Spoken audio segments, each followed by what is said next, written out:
Hello, everybody. Welcome to your very favorite SpiderMan podcast. Here comes the Spidercast.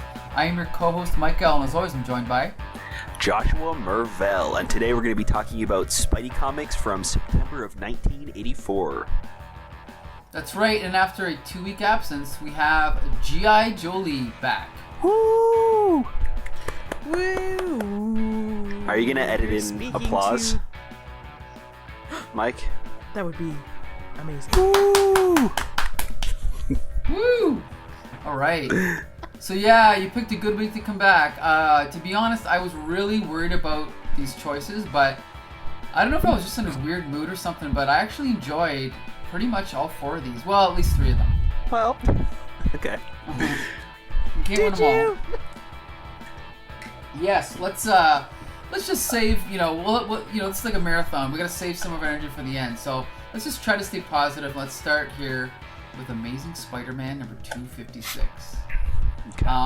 As everybody knows, we're in the middle of the Alien Costume Saga. And so this is the beginning still of Tom DeFalco and Ron Frenz's run. So G.I. Julie, you've missed a few issues in a row here. First, I just want to ask you, what do you think of this cover? I don't know about it. It's strange. It's let me just pop out so I can see the whole thing at once. I like it graphically, I guess. Mm-hmm. That noir lighting. Yeah, like the shadow of him around the corner. He's a mysterious figure, injured, helpless, and stalked by the Puma. And then Spidey is holding his arm. He's got a spider sense shooting out. I don't know. I think it's really cool. Again, like we talked about last week, the inking is terrible, but the design is great, I think. Mm. Yeah, I guess that's what's kind of ruining it for me is the inking. I didn't know how to put my finger on that, and I'm very distracted by the brick wall because it's red. I didn't really notice that, but I like the yellow on the, the one in the foreground. I think that's really cool, and how Spidey's also yellow. Yeah, it adds kind of like this sense of urgency to it too. Like you can really tell that he's in pain.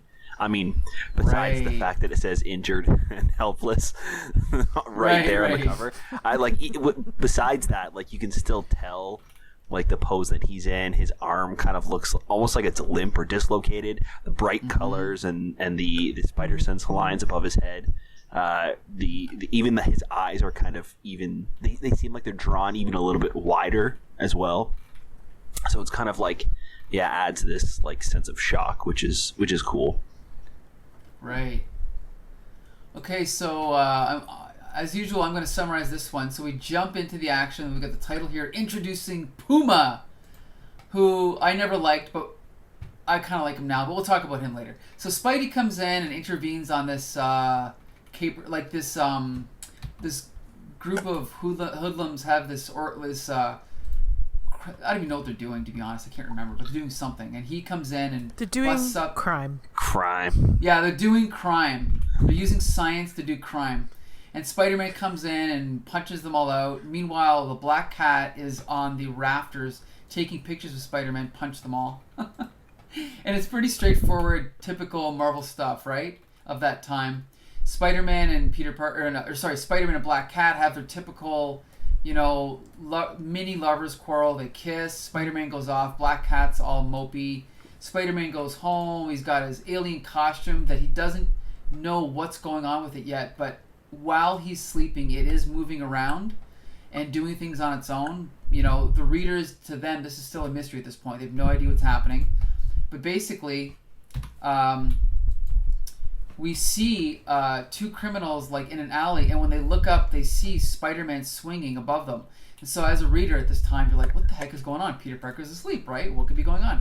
So then we cut over to the Rose, and we get a little bit of Rose action there. Rose is like a new figure in the crime world here. And he's got his own goons here, and he basically tells them that he wants Spider-Man dead. So we cut over to... Oh, and he basically has got someone that he's going to hire to kill Spider-Man. And so we cut over and we're introduced to a completely new character, which I think is cool. And this is in Hartsdale, New Mexico. So we're introduced to this guy. Oh, sorry. First, we're introduced to this woman that goes out to find him 60 miles away in like the mountains. And we're introduced to this guy, the Puma, who basically, I guess you could say he's kind of like a werewolf, but instead of a wolf, he's a puma, right? Mm. And he's dressed in like a pseudo superhero costume with like black and red tights, and he's basically wrestling with these pumas. So we know he's a puma.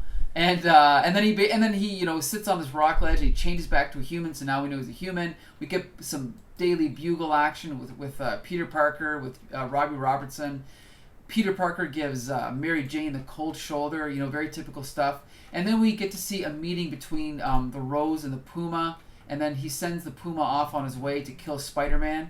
And then the last sequence of the book is basically Puma and Spider-Man fighting. This is where Spider-Man gets his dislocated shoulder, which I think is a pretty cool, detail. But then, to be honest, I was actually really just getting into the story, and then it ended, which I guess is a good thing because it left me wanting more.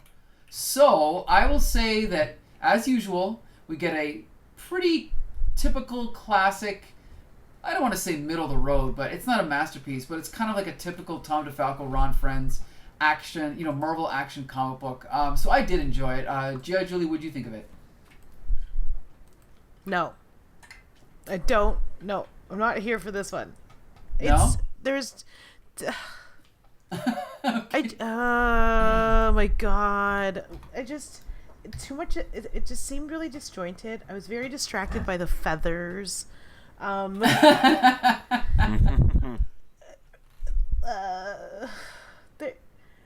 don't know. I just felt like there were a lot of storylines happening, which I mean isn't so bothersome.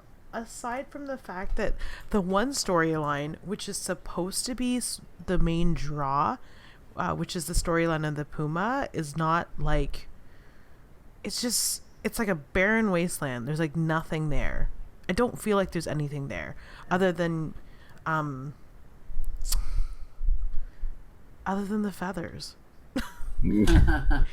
Which again was super distracting for me because it's like, okay, cool. Like it's just that really, maybe it's like a microaggression, but it's like a trope where it's like, okay, cool. Like our Native American friends are mystical and they turn into animals, like they're shapeshifters. Like it's such a, I don't know why. Well, I guess anyway. It's arguably a stereotype, but so Josh, what do you think of the Puma? Do you like him? No, I think that he's got kind of a cool design and a cool costume, but there was that kind of like something there where I wasn't sure if it was like a stereotype or not, and I wasn't sure how I'm supposed to feel about this.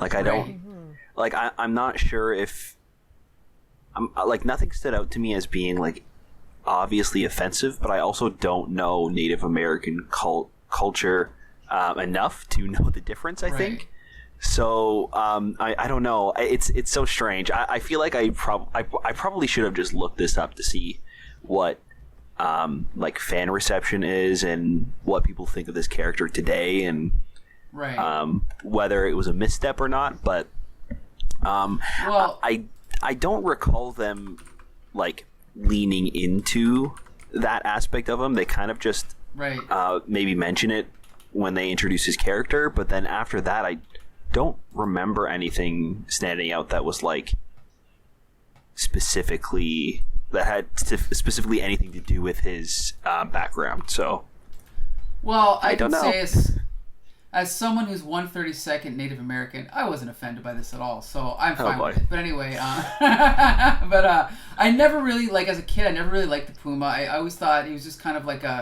they really played up his honor later on, which reminded me of everything I hated about Worf in Star Trek. I really hate characters that are obsessed with that honor code, and who knows, I mean, maybe this is culturally accurate. I don't really know, like you said, I don't know much about Native American culture, but it definitely stands out as being cliche, like Hollywood cliche for sure.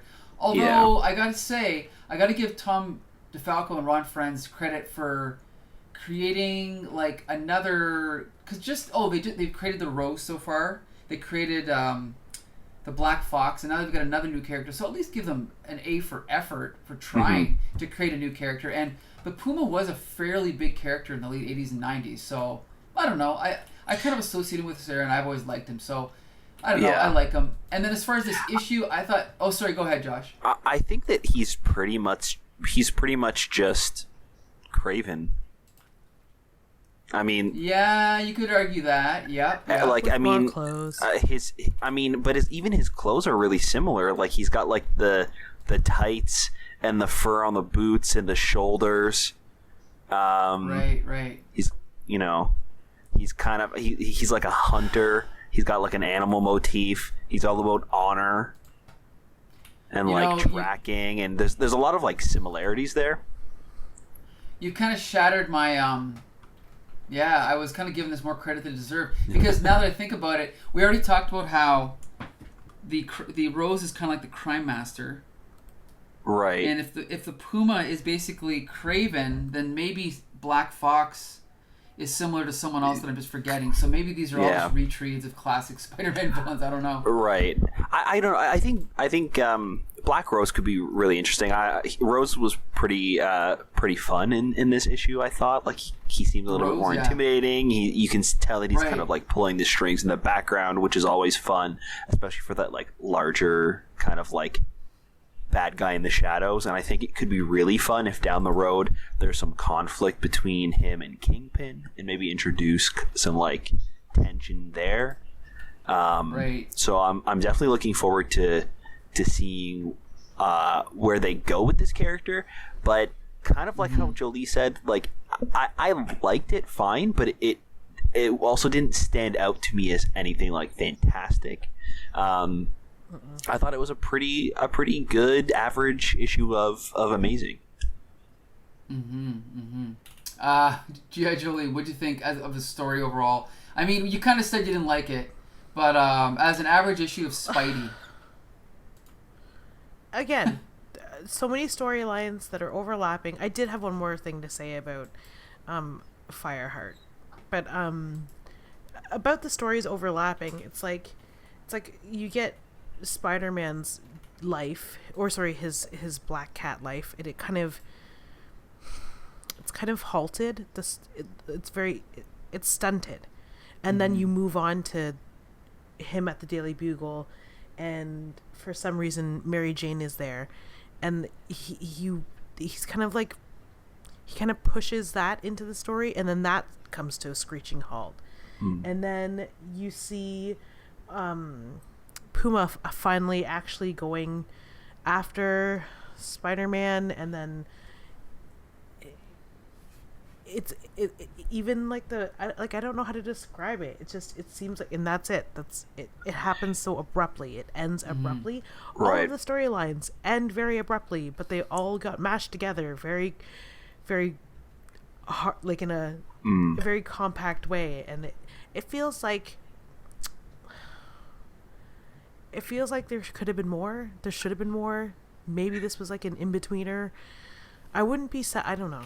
I'm not totally. Well, there's satisfied. more coming. Other than the fact, I mean, other than the fact that you get to I wanted to talk about the depiction of Fireheart, and this is the first time I've ever seen it, and just the representation of an indigenous character not being a quote savage. He's a businessman, a scientist, and a CEO of a company. You see him talking about he wishes his grandfather would move off the res and live in his mansion with him. And it's not often that you see varied depictions of Native Americans in American culture, other than, the kind that live on the res, or the kind that own casinos, or the kind that are criminals, etc., etc. So I will say that is something that I'm interested in, is this character. I wish that there was more? Absolutely. Am I disappointed that there isn't? Yes. And that's probably why I don't really like this issue. They're introducing a character to me that they kind of just they stop in their tracks, and I hate that. Well, yeah, we are going to see the continuation of this next month, though, or next week, so we'll Right. find out how it pays I off. think that may be also my kind of like feeling towards it as well. Like I'm enjoying this issue, but it felt like it was missing something. But that might be just because it's a part one of a story, right? So right. This issue might get better over time as we continue and read more, and it. Like, with context, it might feel better. Like, they might bring the MJ story back, and maybe there'll be something with the Black Cat, and they'll kind of, like, tie up all these loose ends by the end of this arc. I mean, hopefully that's the case. So I'm definitely curious and optimistic to see what's going to happen next. And hopefully this gets better over time as we finish this story up. Well, I want to briefly talk about the art because we've talked about this art team before, and while I do think Ron Frenz is a great penciler, I think the inking here is garbage. I'm sorry, I think it's amateur. It's black lines on a page. There's no sense of depth. There's no sense of texture. There's no real shadow. It's kind of I've heard rumors that Josef Rubinstein uses a studio of people to help him, and that would explain why so much of this just looks like, again, amateurs, like could be teenagers helping him out. I don't know. But G.I. Julie, what do you think of the art in this issue overall? It's fine. It's fine. It's fine? Yeah. Okay. I'm reading a recolored issue, so I'm not really enjoying that part of it. It certainly makes, it simplifies the colors so that I don't have to think about the colors, but the art itself, I don't really have a problem with it until I have to have a problem with it, and that's like, because Black Suit Spider-Man needs to be colored with blue to show definition and highlight on his suit. Right. That's where you see the anatomy flaws, or say the inexperience in inking the shade of black. Right. He'll be like jumping, like things like foreshortening, things like architecture. All of it's fine. The placement of the features of the face. Nothing is glaringly bad except for when you have to see all black, and it's terrible. Right. Okay. So yeah, I like it because it feels like a classic Marvel comic, but we really look closely, the inking, like I said, is terrible. But anyway, we've said enough about this comic. I recommend it. I think it's a decent issue of Spider-Man. Josh, do you recommend it? Yes, I'd recommend it. All right, and G.I. Jolie? I recommend it to anybody who wants to see the Black Cat, earn her photography chops. All right. That's weird.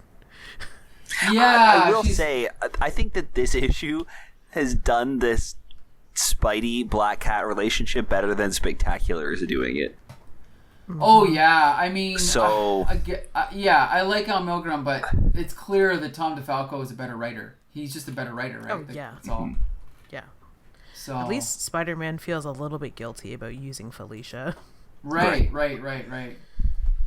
All right. Well, on that note, we're gonna go to Josh's favorite Marvel team up featuring Spider-Man and Iron Man. Josh, only 6 more to go, man. Only 6 more to go. 6 more. All right, let's do it.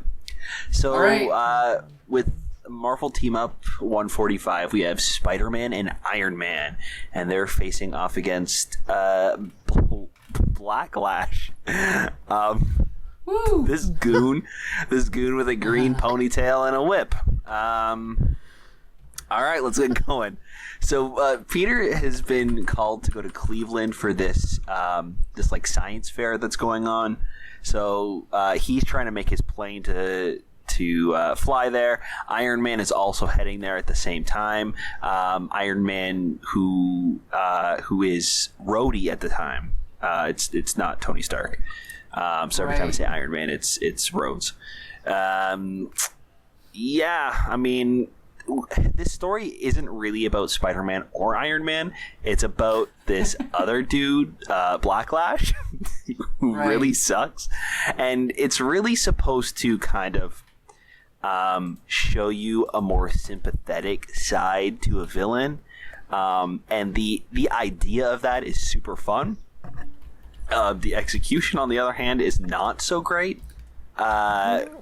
We see this guy. I can't remember his name. It's Mark Scarlatti. Scarlatti. So we see Mark as he's in the crowd, and Iron Man shows up, and he kind of like he's doing this presentation at the fair, and he kind of storms off, reminiscing about how Iron Man defeated him last time, and he decides to go pay a visit to his mom, who he's like kind of estranged from his family. His family doesn't talk to him anymore because they paid for his college, and he kind of wasted that and started doing crime, and I think robbing like a diamond store or something like that, or like a jewelry store, I mean. So she kicks him out. He kind of throws like a little temper tantrum and runs off to this villain bar, which I love the concept of that. Just like a bad guy bar. So like even at the bad guy bar, he's getting like made fun of, and like his drinks getting poured on him. They kick him out. So he leaves, and this guy from the mafia, who he used to work for and was kind of like humiliated by, they pick him up. They give him this costume with a whip. He goes back to the bar and destroys the place, and decides that the next thing that he's going to do is go back to the science fair and start wreaking havoc. And really it's just this big fight with Spider-Man and Iron Man facing off against this guy. They defeat him. Nothing really exciting happens in this fight. It's just kind of them blasting each other, and then we finish off the story with him in jail, and he's talking to, I think, his lawyer, and then he's like trying to get his phone call, and his one phone call he's trying to use to call his mom, and his mom won't even pick up the phone, and he's kind of like in denial at the end of the comic that she's gonna finally pick up this time, and that's where we finish off the story. Again, the idea of it is really fun, but they don't ever give us a reason to care about this character. He's just kind of like going around doing things and acting like a dick the entire time, so there's no chance for us to really care. And I mean, even with the stilted dialogue as well is just so like robotic and long, and there's just so much that he's thinking about that doesn't actually matter or add anything to the story. It's just more empty thoughts that are just being like plastered all over every single page, that partway through hearing his story I'm just like done with it. You know what I mean? It's because nothing important is being said. I don't know. It was not my. It's also not the worst Marvel team up. I will say that there's some interesting stuff happening, but it's just I don't know. Yeah, honestly, to me, like, oh, sorry, we should ask Micah L. what he thought about this book. No one ever asks you what you. Yeah, think. What do you think? Well, because it's a different writer, I thought, okay, well, maybe it's going to be something different. And obviously, G.I. Jolie and I are familiar with this writer, Tony Isabella, because he was our guest at our comic convention a few years ago. And I definitely think it stood out as from the average issue of Marvel Team Up. And I do think it had some heart. He tried to get into the mind of this character, Black Lash, a.k.a. Whiplash. And, I like the way it ends kind of on a ambiguous note. I like the way comics were experimenting with stuff at that time. But like you said, I think the idea is better than the execution. So it was definitely a good idea. And it's one of those comics that I didn't mind reading it. I might read it again, but I wouldn't rush to read it again. Because it's not a great issue, but it's an okay issue, Right. Yeah, I don't know. I feel like there's I really like the idea of the ending. It's super interesting and fun and really new for comics to have like the villain be the center of attention and then have him fail and he's still like sympathetic at the end. I don't know if that necessarily works in this issue. Like, I don't really feel bad for him because we are never really given a chance to like this character. Right. Like, I don't know about you guys, but the whole time I'm just kind of like, yeah, of course he's going to get defeated. Like, he's going to lose, you know? But, like, if they added something different to the story, it could have for sure worked. I mean, they could have even had it where, you know, his mother's losing money and they're gonna lose the bakery.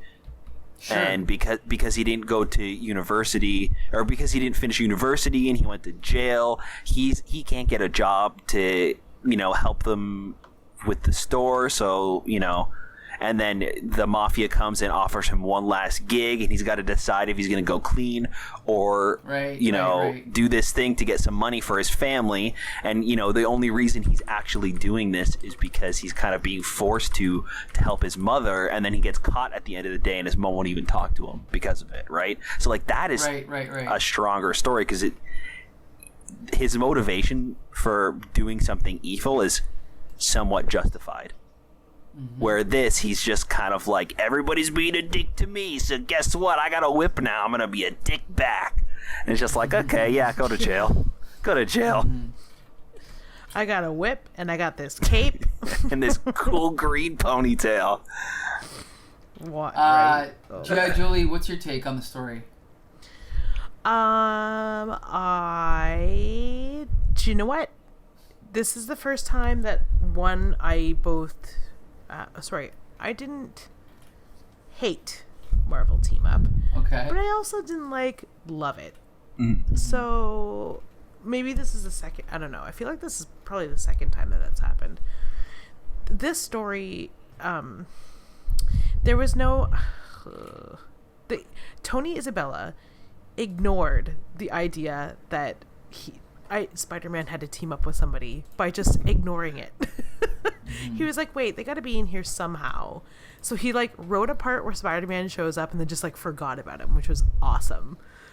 Because that's been my personal dream about these Marvel team ups, is that they just acknowledge it briefly and then it goes away. Because it's the most annoying part about the team ups, is the fact that Spider-Man is teaming up with somebody. It's always awkward. Yeah, and it's like, okay, cool. We need Rhodey in here somehow. So we really just are talking about Rhodey, and that's it. I don't know how Spider-Man followed them to Cleveland. That's the part that I'm honestly just blanking on. But I love the fact that he was like, there's no saving this. There's no saving a book like this. So I'm just going to write in a bunch of Easter eggs. I'm going to write myself into this story. Did you notice the public defender is Tony Isabella? Yes, I was thinking that 100%. Yeah. Also, they immediately fly to Cleveland in the third panel. Oh, I didn't even think of that. Of course, that's where he's from. That's hilarious. Wow. So it's not only did Tony just kind of go, well, F this. Let's just I don't like the idea that I might have to be doing this. So let's put them in Cleveland. Let's ignore Spider-Man, the fact that I have to shoehorn him in somehow. And I'm going to write myself in. So I thought that was pretty cool. I think that's why I hate this one less than most. It's my second favorite team up. Yeah. Ever? Unless you give us a team up where Spider-Man teams up with unicorns. Okay, so I'm also going to briefly say I actually like the art in this issue. It's by Greg LaRocque, who's been the regular penciler for a while. But the inking stood out to me because it's so much better than the inking on Amazing Spider-Man. It's not spectacular art, but it makes it feel clean and polished, you know? And again, we're looking at the original colors here, so as a package, I really like the art in this one. Josh, what about you? Yeah, I really enjoyed the art in this one too, except for the first splash page. This pose that Spider-Man is in is just so I don't awful mind and it. awkward, and like it's really just broken. It's kind of impossible, but as a put it this way, as anatomically accurate, no, but as a design, I don't mind it because it's kind of like an X. So I think that's kind of cool, kind of like an X. I don't mind it. G.I. Jolie, what do you think? Yeah, that bothered me too. Uh-huh. That leg is way too long. That left leg. Yeah. Uh-huh. Sorry, but I do like the idea that and this is something in comics that I love, is that they'll show up the progression of movement along a page, and you see him kind of swinging out of the tunnel and then flipping onto cars, and then like in the background, and then in the foreground is the gigantic, like, that's where he is now. I like that, the movement, when they show movement like that. But honestly, I don't know what it is about the art. I don't like it. Other than that, like, the anatomy is really off a lot. I personally don't think it's as clean as it could be. I guess the pencils, I actually like the inks.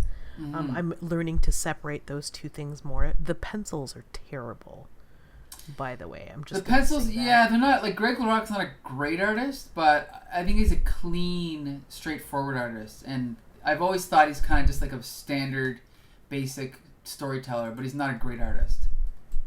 No, and there's this thing where, like, I feel like in comics, fashion is like 20 years behind. Yeah. And like the collars and the open men's blouses are very like 70s. Mm-hmm. So wait, well, yeah, this is the 80s, right? I don't so think 10 years behind.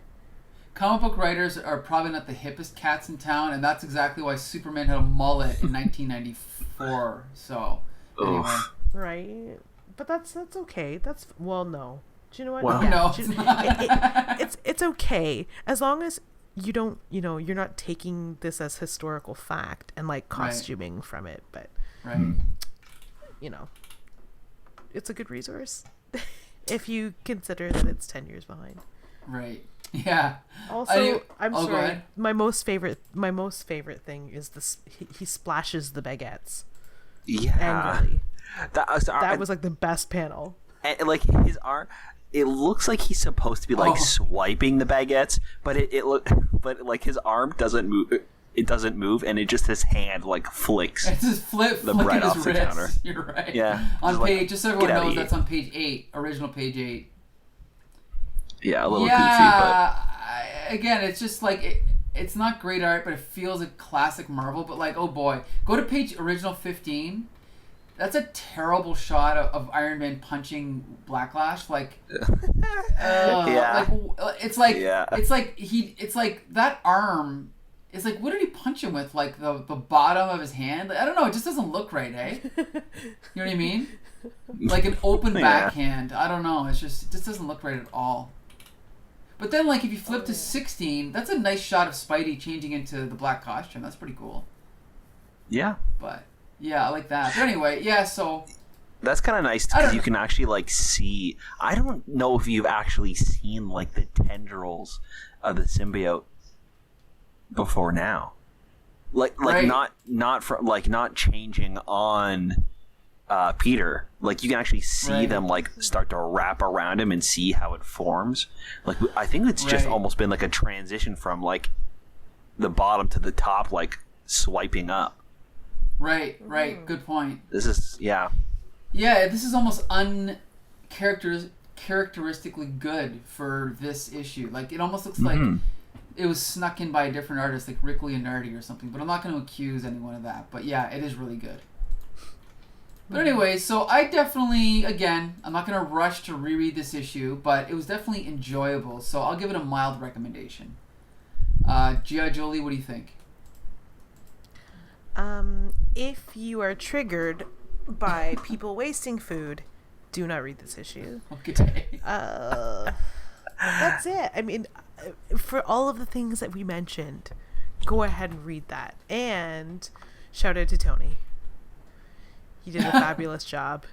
The dialogue is very Tony Isabella. There are some like colloquialisms, the way that the characters talk, that is like, well, that character would never talk like that, but I know that's how he writes characters talking. So right. Josh?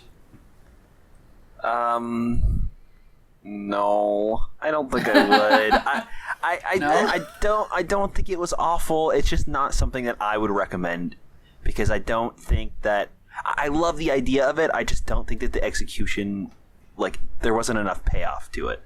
So the ending just kind of fell flat, and I don't think I would recommend it. All right.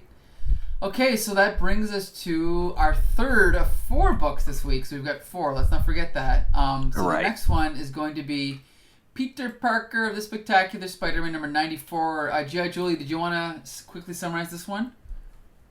I would love to summarize this book if I even understood what happened in it. All right. I can try, and this will pretty much be me flicking through the pages and remembering. Okay. So it kind of starts, it's like another sort of Cloak and Dagger featured in this book story. It starts off with Kingpin. He's sitting with one of his henchmen. The question? The answer is the answer. Goon over here. Oh. The question is DC. Actually, Charlton, but yeah. Yeah, so anyway, they're trying to create a worthy assassin for to do the Kingpin's bidding. And we find out, we don't know who it is, but, you know, they cackle. Nefarious things are happening. And they suddenly, I love this word, coruscate. But the energy, you know, it lifts. There's much of it. I can't speak English right now. It's so weird. So anyway, it's a silhouetted figure emerges from what used to be, as we were told, a dead shell of a person. And then it weirdly cuts to Cloak and Dagger. And they're fighting crime, as they usually do. And this is where I learned, I've always wondered, but never really known, that I guess, well, I've known, but I didn't really know how TARDIS-like that Cloak is. Right. He just, like, envelops a bunch of bad guys into the cloak, and, like, it's, like, super interdimensional, so they just kind of disappear. Right. Yeah, it's like, strange, because it's, like, it's almost like this dimension is, like, a whole other world, but it's also, it's almost like it's sentient as well, because it, like, hungers. This, like, thing controlling Cloak is, like, always hungry and needs to consume energy. Yeah, and, like, the Cloak, it works in tandem with his body. Mm-hmm. And this is the part that I was like, what? It says, his cloak wraps around them like a thing alive, which is that hungry thing that Josh is talking about, ... and transports them through the dark dimension that is Cloak's body. So it's not even like the cloak is the thing that's it's his body. Mm-hmm. It's his whole being, which is like very it's a little worrisome. Mostly in the unknown thing, the whole idea that it's a very unknown sort of thing, and it's troubling to me because the way that black holes are troubling, you know? Right. Does anyone sympathize? Okay, cool. Anyway. I think they leave us with those thoughts, yeah. Yeah, I think that's why their dynamic is so interesting, because, like, Dagger is just, like, nothing but energy, and Cloak needs to feed on energy, so they kind of, like, work together to kind of balance each other out. So I think that's why they've always made, like, a fun duo, and it's really kind of a unique... I guess they're kind of mutants, because there was, like, a drug that changed their DNA. Are they considered mutants? Do you know, Mike or Jolie? Yeah, I think at this point, like, they were kind of trying to make everyone a mutant so that they would sell better. So they definitely said that they were mutants, but I don't know if they're still considered mutants today. They might have changed that, but yeah, at this point, I think they were considered mutants. Yeah. Okay, interesting. Yeah. So yeah, I think that their dynamic is super fun. It feels a little weird in this issue, but yeah, it's got an existential feel, especially with what happens next. Again, they just kind of jitter cut right to like Peter Parker, who is kind of strolling through the streets, and he's on his way to a restaurant to meet. Well, he's kind of like in his own head right now, and he's like, well, why can't I just have like a relationship? Why can't it just be like cool for me? Why can't I be like Liz and Harry? And then he says, why can't I just have a normal relationship like the one that I had with Gwen Stacy? And I'm like, oh my god, this guy. Wait, but obviously. But he also says the one I had with Gwen Stacy before she died. yeah, dude, that's why. What a bummer. You just answered your own question. It wasn't normal. She was killed by you, but. You moron. But like, yeah. So it turns out that we don't know that he's going to meet his friends. Well, no, he's not going to meet his friends. He runs into Liz and Harry. They're on their way to meet Shan, who is having like a rough time with the Flash. Wait, with Flash, with not the Flash. Yeah. Again, Flash, yeah. that's Flash DC. is here. She's having problems with Flash.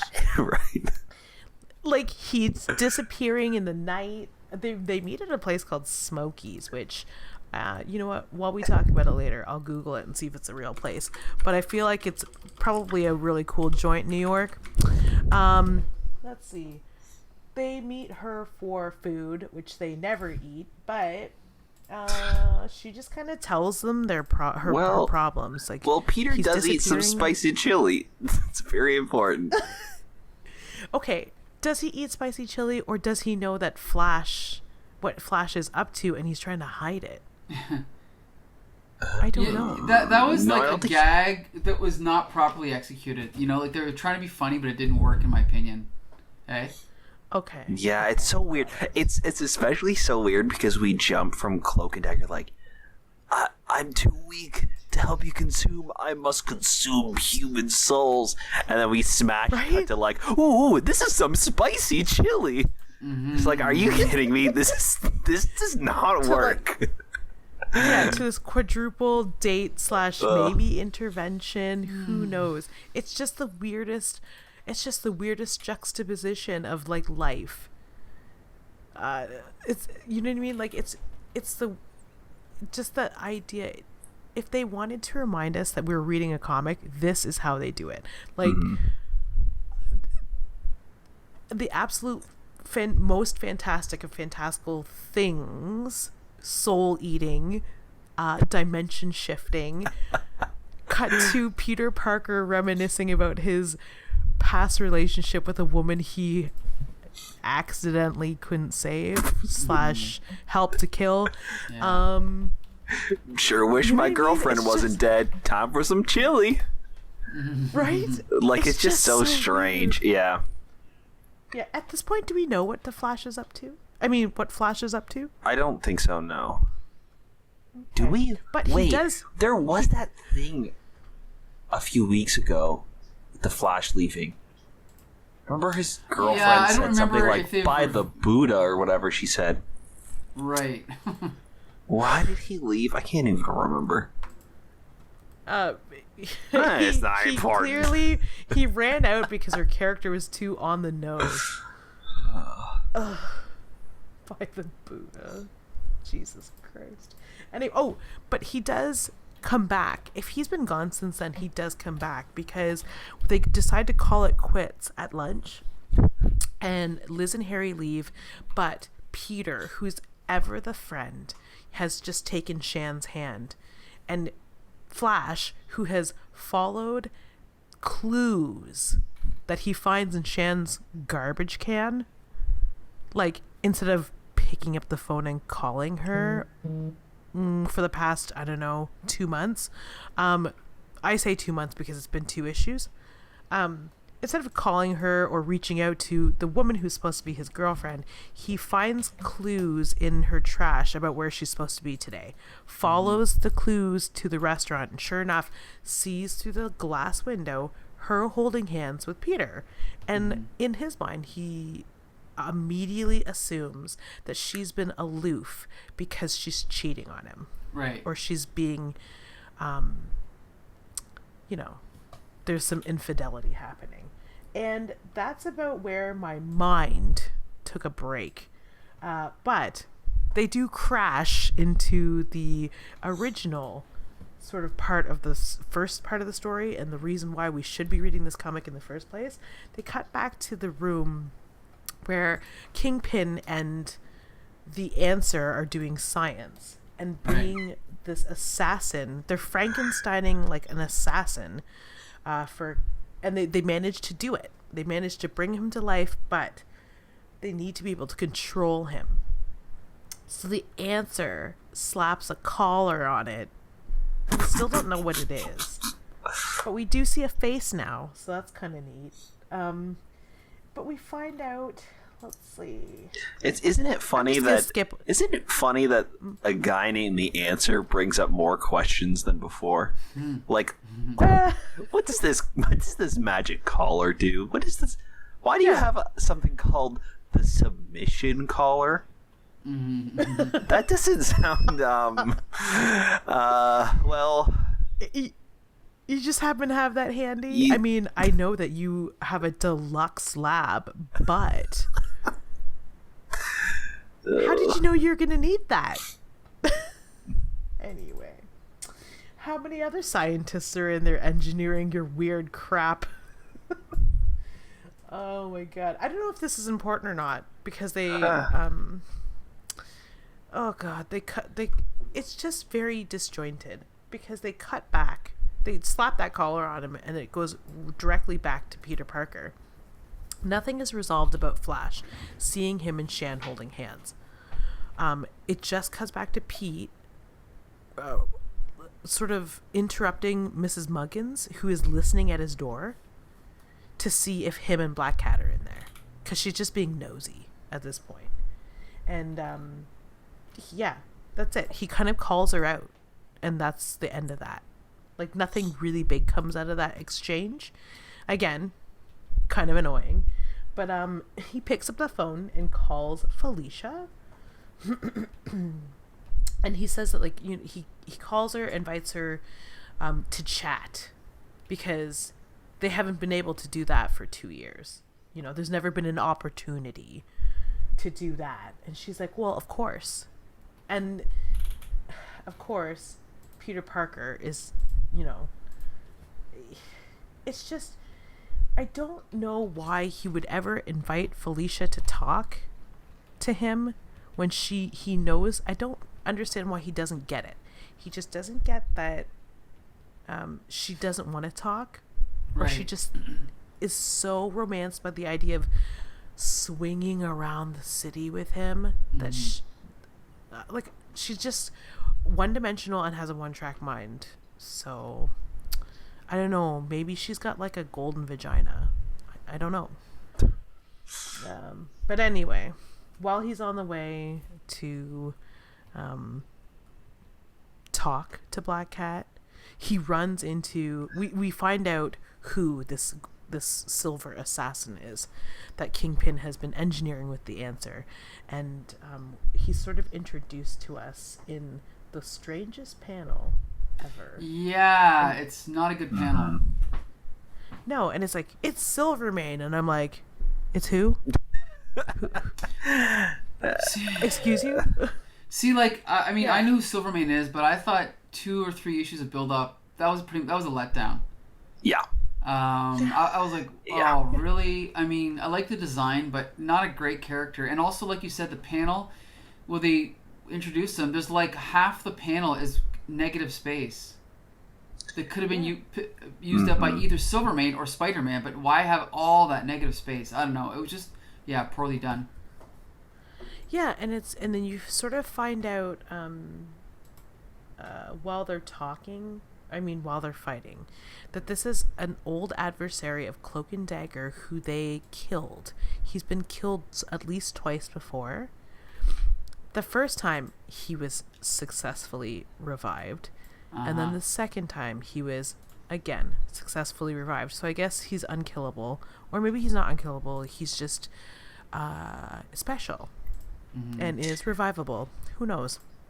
But anyway, I don't know if he's been metal or rock hard through every incarnation of himself, but they find it problematic because, Spider-Man finds him problematic because he can't seem to land a punch that will compromise him, and he's kind of worried about that. And this thing is just wreaking havoc in New York, and that's pretty much where it ends. Yeah, I mean, he somehow is able to get away from Silvermane and crawl back home to where Felicia is inside his apartment waiting. And that's how the book ends. Right. It's Got so to find Cloak and Dagger. Weird. We see Silvermane choking Spider-Man out. He's literally choking him out on page 20, and we see on the next page, he's holding up Spider-Man's limp body, and then all of a sudden Spider-Man is at Black Cat's house like, hey, I need some help, I'm dying. It's like, how did this happen? What happened? It's so strange. I mean, the dialogue in this issue too is hard to read. Wow, it really sucks. I mean, there's a moment at the beginning where we're catching up with Cloak and Dagger, and Cloak and Dagger, who have known each other for as long as they have been alive, are explaining to each other their own powers. Yep. It's just so strange that this was not done in this was done in dialogue and not in just narration. You're right. The exact same information could have been given through omniscient narration. You're right. Yeah. It's just the artificial drugs that were injected into us and experiments on runaway children by organized crime gave you your curse of darkness and granted you the blessing of light and the power to give or take that life energy in all living things. Oh, it's terrible. The thing is, that dialogue is not important to anything that's happening in the story. We don't see them use their powers at all, besides Cloak, who envelops the bad guys.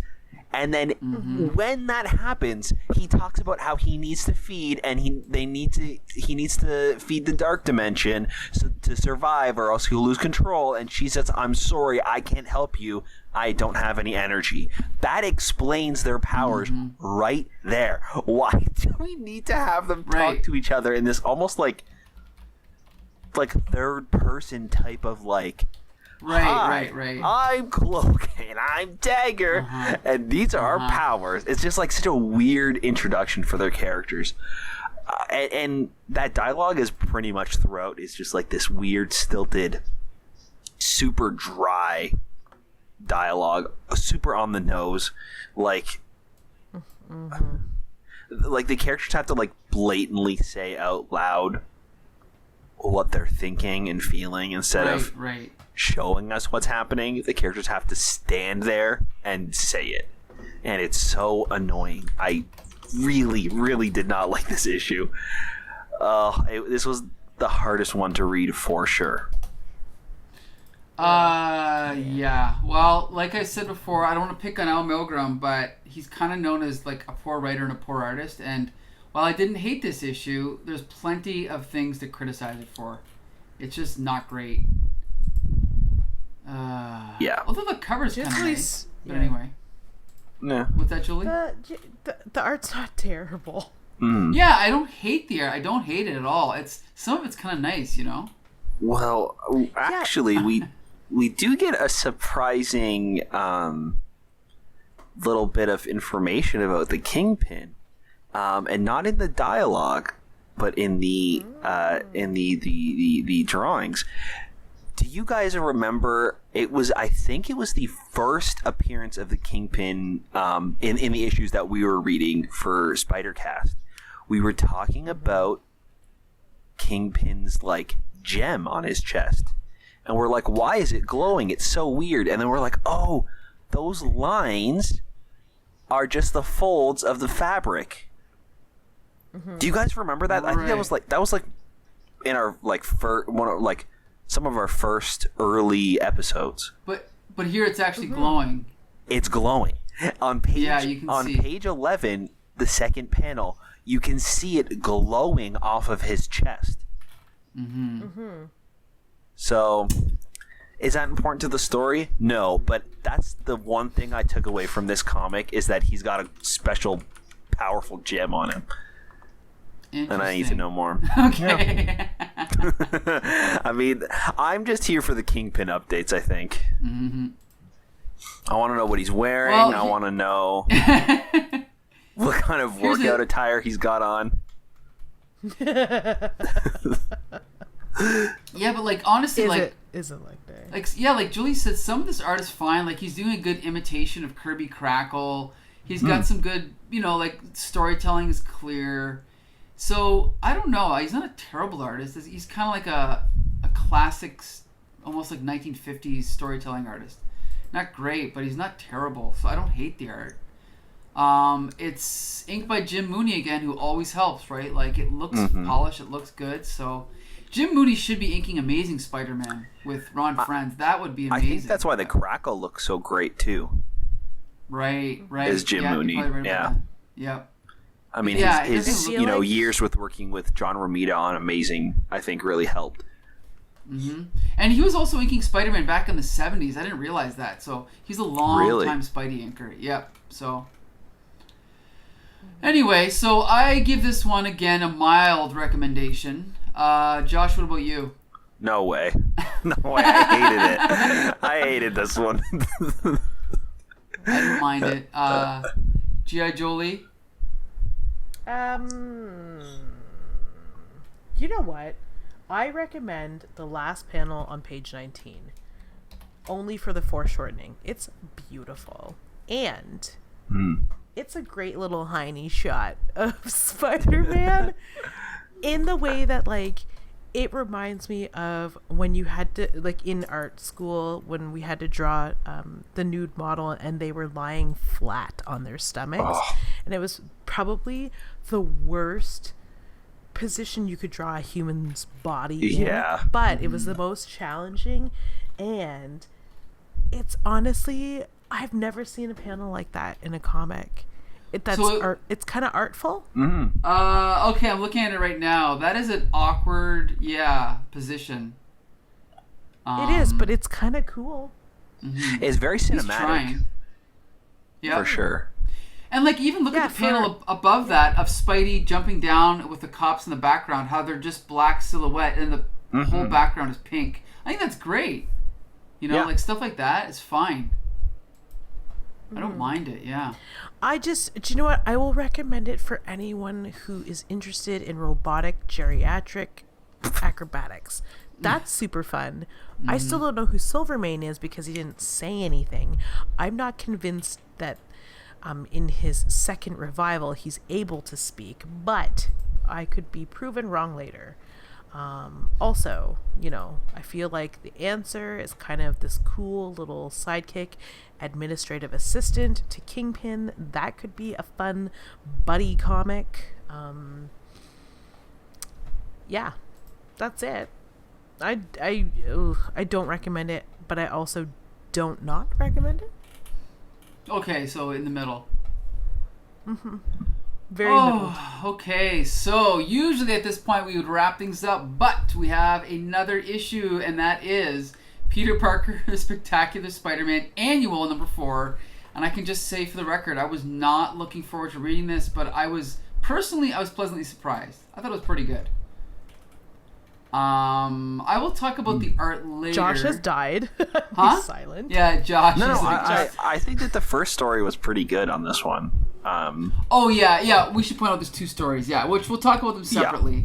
I'll just say, so this is written by Bill Mantlo, former regular writer of Spectacular Spider-Man, also known for doing ROM, Micronauts, a bunch of other things, the Hulk, kind of a famous, we'll say middle-of-the-road Marvel writer in the 70s and 80s, but he's definitely gained a following over the years, and I think he does a pretty good job here. The pencils are by Kerry Gamble, who we just covered on Flea Market Fantasy doing Indiana Jones. Kerry Gamble has done a few issues of Marvel Team Up.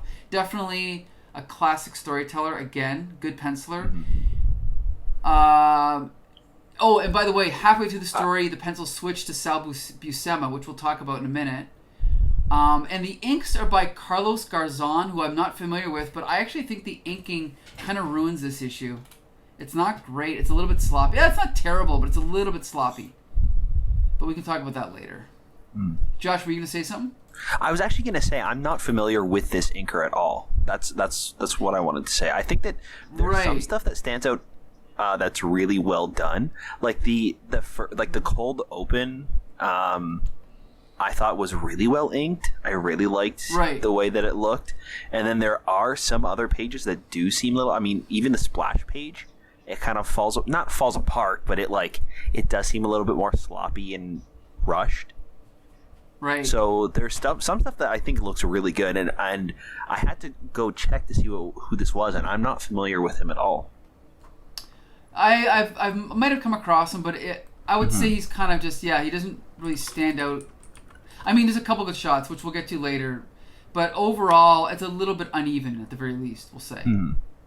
But, okay, so I'm just going to quickly summarize this. So we open up with a really detailed description of these guys robbing a bank. They're coming through the floor. It's kind of a cool scene. Then when they're just about to get away with the money, and Spider-Man seemingly is about to intervene, right, and do what Spidey does. But since we're in the middle of the alien symbiote costume saga, Spider-Man actually just passes by them and just goes on his way, and they can't figure out what's going on, right? So we join Spider-Man, but we don't see any thought bubbles, right? So this is technically out of order. I think this is supposed to happen at least a month or 2 after the other issues we just read, because I think this is further along in the mystery of the alien costume, because now if we definitely see for sure that this is Spider-Man, he's swinging around, and Peter Parker is unaware of what's going on. So I think that's what's happening here. It's a little bit out of order. But then we cut over to Aunt May, and we get this really interesting story where she's kind of walking along New York, and she's kind of flashing back to her youth when she had this, romance with this, basically a criminal. At the same time that he knew Ben Parker, which is Peter's uncle, she was having this romance with this criminal named, what was his name again? Jerry Jerome? Jerome. Okay. Or Johnny Jerome. And so, Johnny. Okay, Johnny Jerome. Yeah, and so throughout the story, which we'll get to later, she kind of flashes back. And so we kind of intercut and learn, the story kind of unfolds in the past and the present. So that's kind of cool. We get a little bit of, of Spider-Man coming back to his apartment and falling asleep. Well, not falling asleep, but collapsing on his bed because he's actually kind of been sleepwalking this whole time because the costume is controlling him.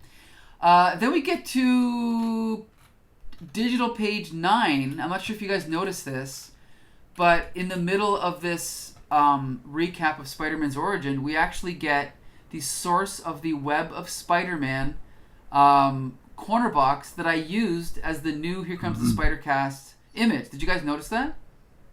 Yeah, actually I did. Where? Yeah. What page? Digital page 9. Original 8. Original 8. What? Oh, yes. And I gotta say, and you didn't call me to cut that out? Well, I've already got it, but you could if you want to. Yeah, it's actually a really good shot. Like, to be honest, I'm surprised Kerry Gamble drew it because I do think he's a good artist, but this is like just perfect to me. It's just awesome. But anyway, enough gushing. So anyway, okay, so basically, Nathan Levinsky is is worried about Aunt May because she's getting these letters from this guy. So he wants Spider-Man or Peter Parker to kind of help out. So Spidey hitches a ride on top of a taxi cab and follows Aunt May. And again, some of this art is great. Like digital page 14, the shot of Aunt May's face in front of the old Coney Island. Like, that's a great shot of her face, right? That's a great of her head and shoulders. Like, it's a great shot. But anyway, flashing back, again, we're finding out there's a little bit of rivalry between Ben and this other guy. This guy is kind of a troublemaker, and Ben is the good guy. So Ben's trying to keep her away from him, but she's still falling for him. And in the present, Spider-Man is trying to track her down to find out what's going on. So eventually, at around the point where we switch over to Sal Buscema on original page 18, basically this is where Spider-Man now is trying to or Peter Parker's finding out more information. He finds some old pictures of her with this guy, right, and like love letters to him and stuff like that. So he's kind of getting an idea of what's going on. So he ends up tracking her down to the old neighborhood where they used to hang out, and it's now this crime-ridden, it's like, the West End of Windsor, but it's in New York. and then basically, Aunt May just goes in, and he ends up meeting up with this dude. But meanwhile, there's these hooligans outside that see someone in their territory, so they got to go rip her off. But Spider-Man comes in and beats them all up. And Aunt May and this guy don't even know that that's going on outside. But meanwhile, we're flashing back and we're getting more of the story in the background. In the flashbacks. And basically, of course, I just read this. I can't even remember what we found out. But basically... So the reason why... Oh, sorry, go ahead. No, go ahead, because I can't remember. I read it a few days ago. The reason why Aunt May ends up choosing Ben over Johnny Jerome is because Johnny ends up being...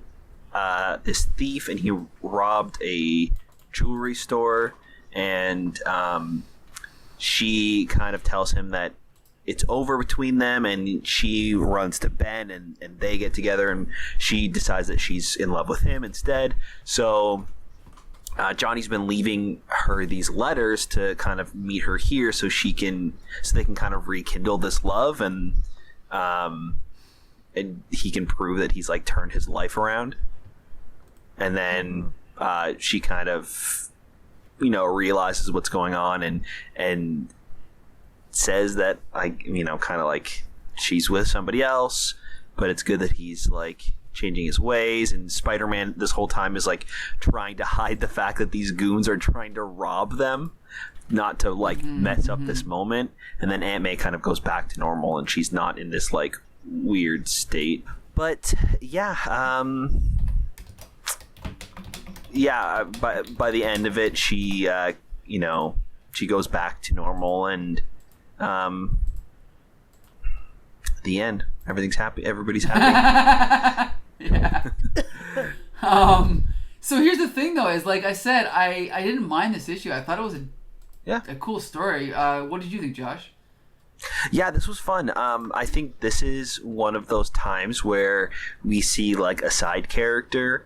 And we give them more of like a backstory and like give them the spotlight. I really like that we really didn't have this like big bad villain trying to stop Spidey in the midst of all this. We really give the audience and the story some time to like care and really think about what's going on, and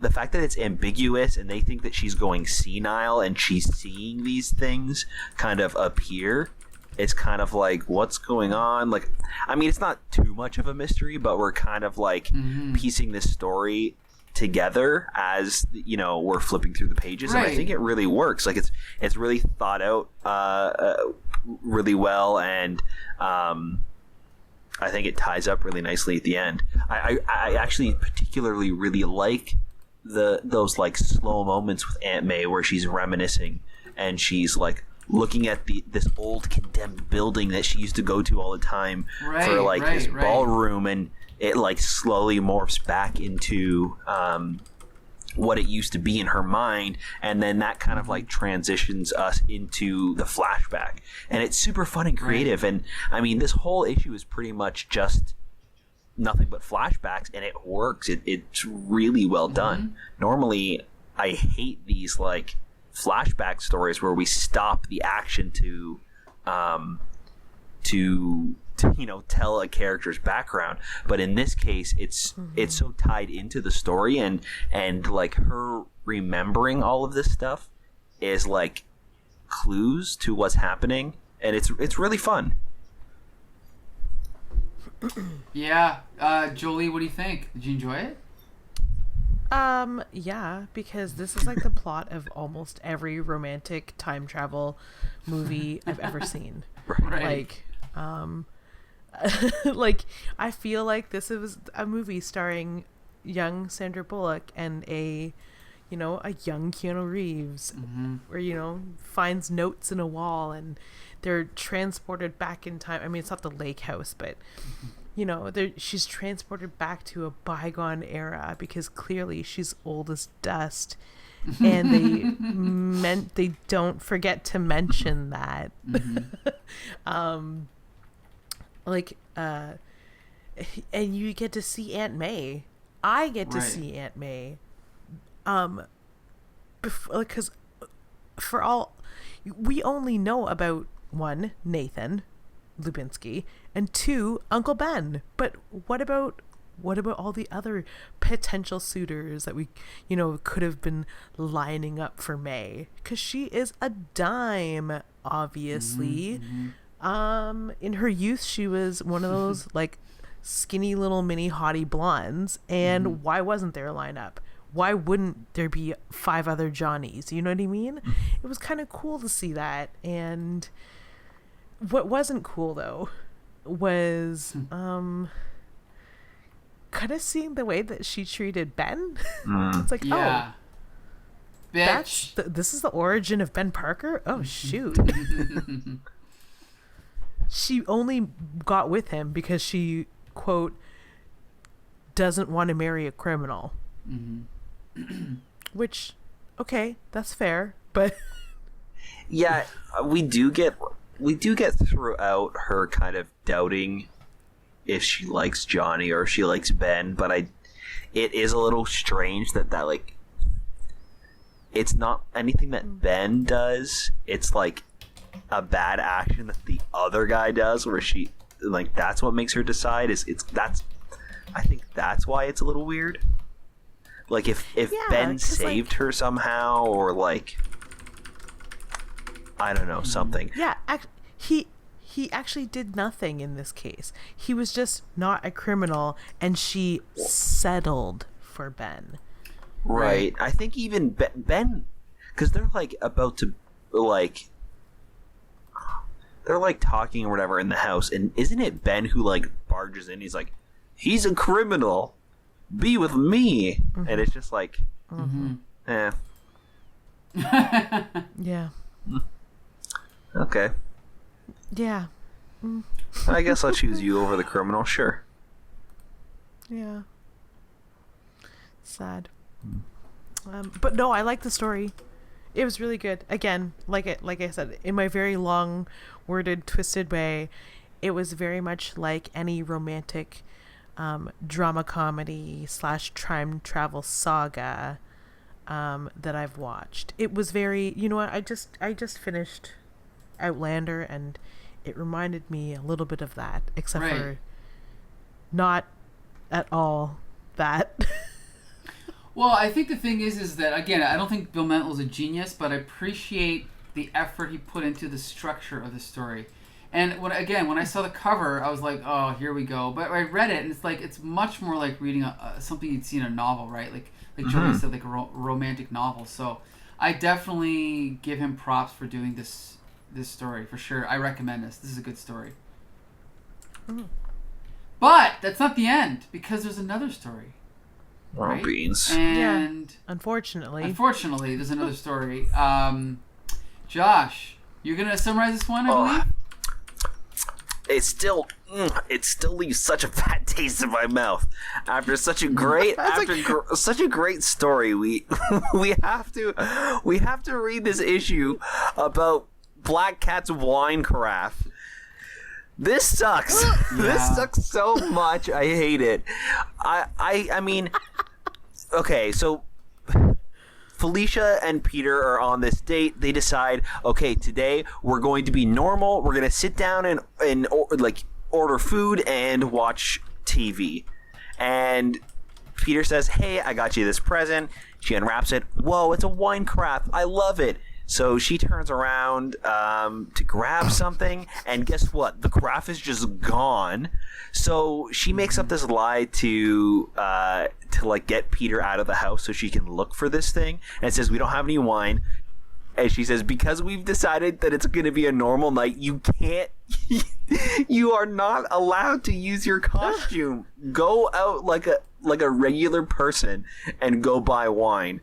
Because she wants to stall, and it's really just this mad goose chase across New York to find this guy who kind of looks like Santa. He's got this like big red trench coat and this white curly beard, and she's just chasing him throughout the city. And it turns out that it's her old pal that she used to be a cat burglar with.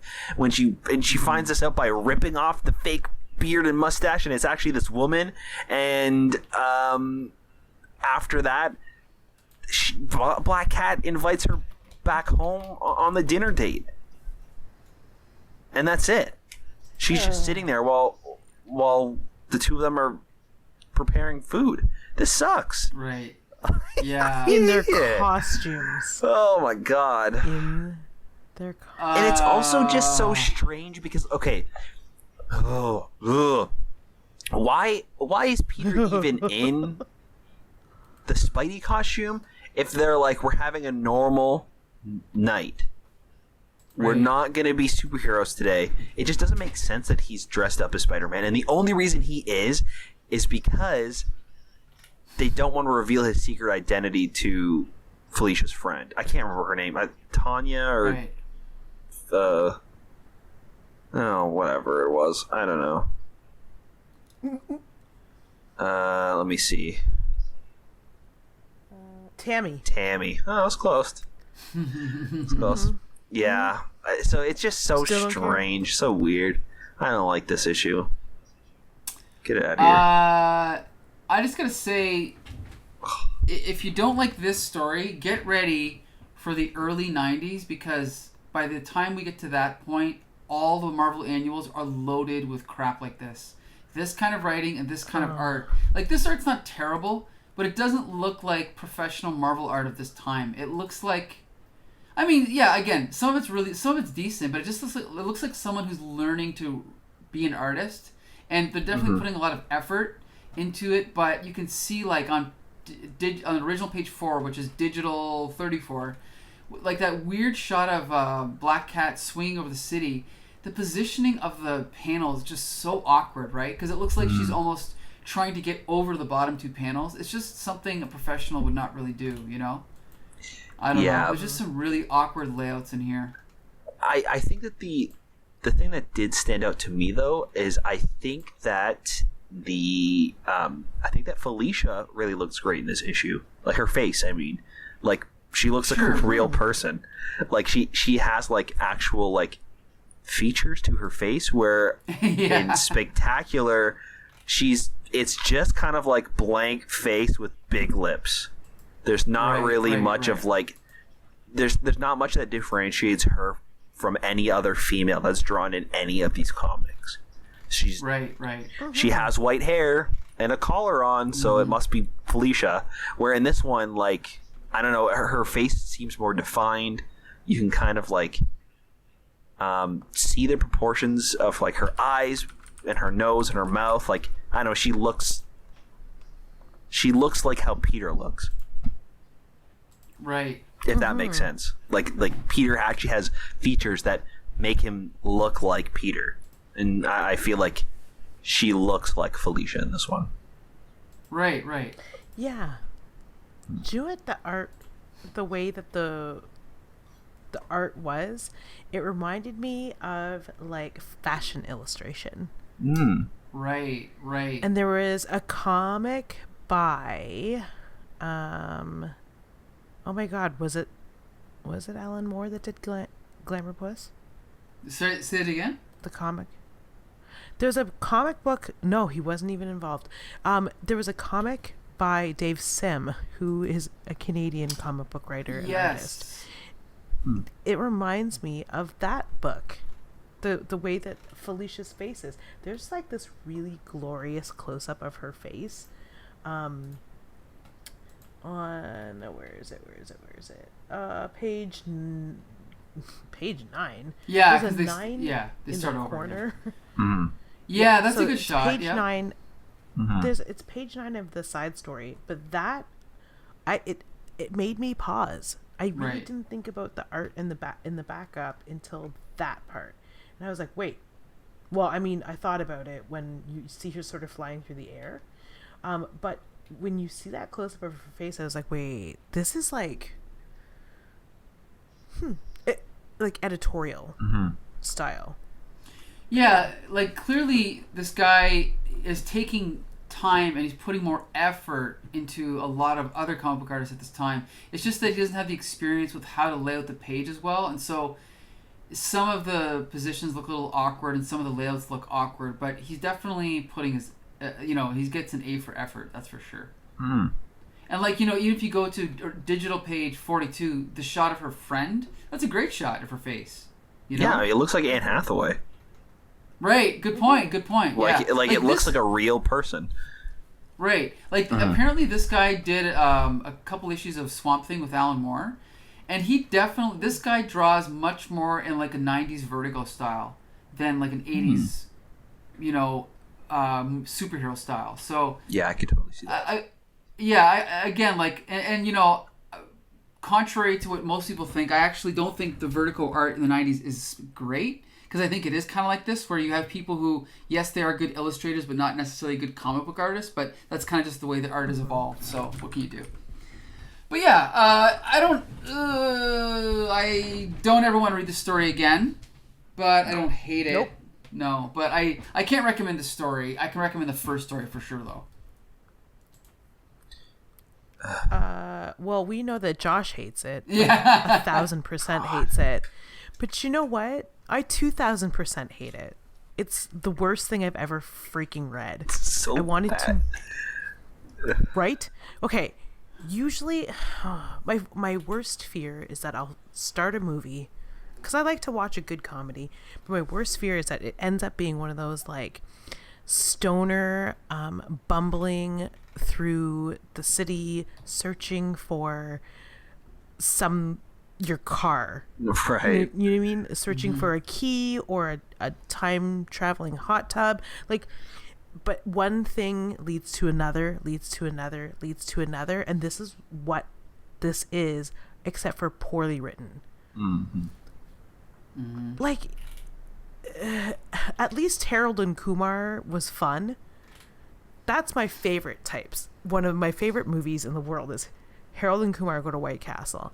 And the whole time I was like, you know what? The things that are happening are not... Like, the places that she's going to find the stupid wine carafe, of all things, it doesn't make any sense. It's nonsensical. And when it's nonsensical, in my mind, it doesn't need to be happening. And it all started with her saying, to buy more time, I'll suggest to him that he not use his powers to go downstairs to get the wine. And then when he leaves, she goes, oh, thank God I came up with that solution, because had he used his webs, and then she explains what would have happened if he had used his webs, thus wasting more time. I can't even. It's a wine carafe. The thing is, right. By the end of the story, Felicia invites her up to the date night. So Spider-Man at the end of this knows what happens. So why not just say, hey, Spider-Man, somebody broke into the apartment and stole this thing. Can you help me find it? What's the point of not including him in this? Right. It's so strange. It's just, yeah. Do you know what my favorite part of it is, though? Just seeing him in this, like a silhouetted Spider-Man. in like on the ledge of a window with groceries in a paper bag just under his arm. Mm-hmm. Oh God, that's just the icing on this really like, this really salty cake. Yeah, so and like I said, this is what annuals became later, is a lot of filler junk like this. So I checked ahead to next year, and by 1985 the annuals get really good, so we have a lot to look forward to. But unfortunately, we're still going through our slightly rough patch of Spidey comics, but we're getting closer and closer to the debut of Peter David, which I'm really looking forward to. But until then, just stick with us. Coming up in the next few weeks, we're gonna have a special guest appearance by Jay Fosgett reviewing Hulk number 300 and Transformers number 3. Then in a few weeks after that, we're gonna review the cartoon adaptation of the Alien Suit Saga, so that'll be fun. And then we'll be doing a special spotlight on UK issues of Spider-Man, so that'll be fun. Ooh. I'm excited for that one. Yeah. I definitely want to thank Judge Jolie for returning again this week. Hopefully you'll be with us next week. Actually, I'm sure you will be.